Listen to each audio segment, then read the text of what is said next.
It's December 31st, 2023, and you're a 23-year-old young woman getting ready for a date with a guy you recently met. You hear a car pull up in front of the house, you quickly check your makeup in the mirror and run your hand over your blouse to smooth out a wrinkle. Gathering your things, you grab your purse and cell phone and rush to the front door. After opening the door to leave, you turn back and call out, "Mom, I'll see you. I love you." Hi everyone, and welcome back to Haunting Murders. I'm Jackie, and today we are going to gab about Sheryl Turner, a young woman who was brutally murdered and dismembered by a man named Anthony Pierce Holland Jr. I have to tell you, this one is truly disturbing. It always amazes me how a person can do something this horrific to another. Now hold on tight, and let's get into it. Sheryl Turner was a 23-year-old young woman who lived with her twin sister Sherry and their mother and father in New Iberia, Louisiana. She was described as a shining light to all who knew her, with a kind and loving personality that radiated through her beautiful smile and touched the hearts of those around her. Sitting on her bed, she made a call to a guy she had recently met online. "Hi, I'm ready, okay, I'll see you soon." A short while later, she heard a car pull up outside. She stood, checked herself in the mirror, straightened herself and gathered up her things and left her bedroom.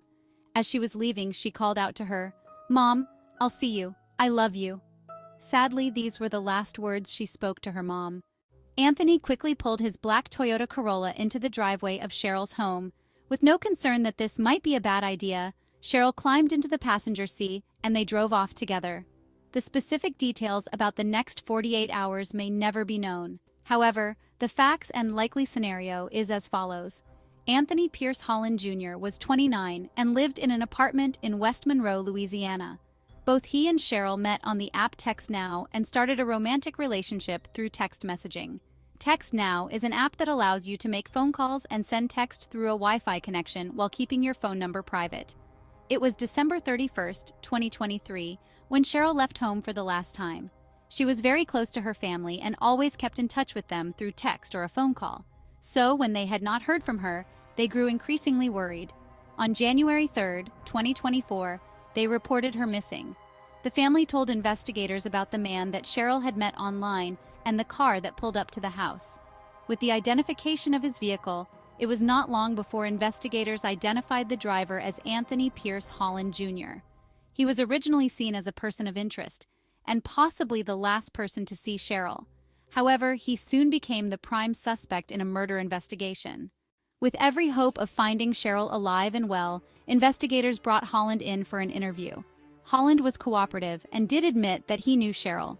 He then went on to say that he drove to Sheryl's house to pick her up for a date. He said the two of them had arranged to go back to his apartment. Now here's where things really got serious. As the questioning continued, the answers seemed to come a bit slower, and they began to take on a darker, more gruesome tone. The investigator then asked, "Okay, what happened in the apartment?" Holland said, "After we had sex, I killed Sheryl."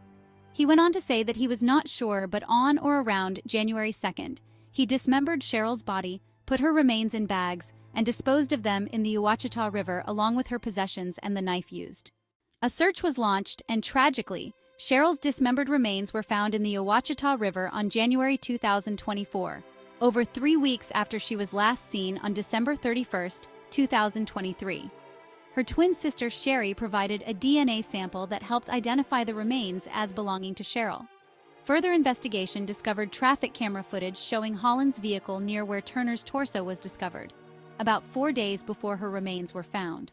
Holland was arrested and charged with second-degree murder. When investigators entered Holland's apartment, they were sickened to find a horrific crime scene. Large amounts of blood were pooled on the floor, and blood splatter was all over the walls. What drove Holland to commit this horrific crime? As the investigation continues, we can only hope that answers will be found for the grieving family, although I cannot imagine that any conclusion to the investigation will ever be enough. After authorities arrested and charged Holland with Sheryl's murder, they traveled to New Iberia to inform her family of the development. Sheryl's father expressed heartbreak over the horrific crime against his daughter. As of the posting of this video, no court date has been set for Anthony Holland Jr.'s trial. He is currently being held at the Ouachita Correctional Center in Ouachita Parish, Louisiana, where he is being held without bond on a charge of second-degree murder.